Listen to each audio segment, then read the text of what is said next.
বন্ধু আজকে তো আমি ছুটি কাটাম মা দন্ত গয়া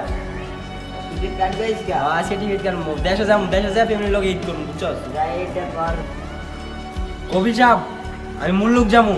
يلا صديق مايريس سير ملوك ما في مشكل ليش كلام انت فلوس ما في مشكل كل ملوك زيادة انت فلوس حبيب يلا حبيبي زياد مضمود تمام مشكلة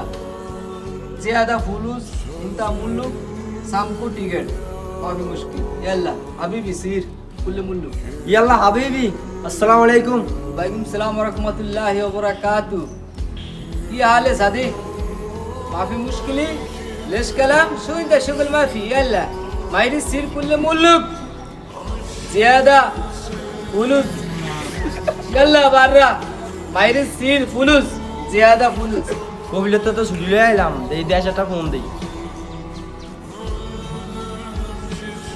হ্যালো আসসালামু আলাইকুম আব্বু ওয়ালাইকুম সালাম বাবা তুমি ভালো আছো আব্বু আমি ভালো আছি আপনার একটা কথা কইতাম লাগে ফোন দিছিলাম বাবা কি কথা বলো আব্বু কথা রয়েছে কি ওই যে কবিলের কাছে আজকে গেছিলাম বুঝছেন ছুটির লেগে তো এই কবিলে ছুটি দিয়েছে আমার কথা বুঝেননি এখন আমি তো ধরেন না 15 দিনকে ছুটি লইতাম আমি 2 মাসকে ছুটি লইছি কথা বুঝেননি এখন 2 মাসের লেগে বাড়িতে আমু আর আজকে রাত যাম টিকিট কাটতে কথা বুঝেননি কবির আজকে রাইতে টিকিট কেটে যাম কি বাবা তুই কি কস তুই যদি এবার কায়ের অস্তিত্ব অত এবার হইতো না তোর বোনের যে সার্মিকে তোর সম্বন্ধ হয় তোর বোনের বিয়া ঠিক করছে যে 2 মাসের সামনের 1 তারিখে আলাইছি আর তুই যদি কস আয়ের অস্ত তার হইতো না তো ঠিক হইসা নাই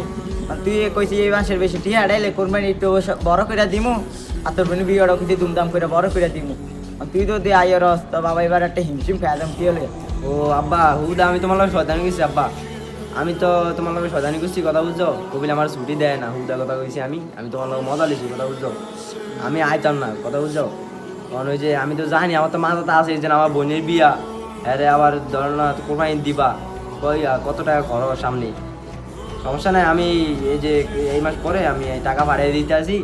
আপনি ধুমধাম করে বোনের বিয়া দিন সমস্যা নেই আমি সামনে বছর আমি প্রবাসীদের কারো কাছে কোনো দাম নেই প্রবাসীরা হলো একটা টাকার মিশিং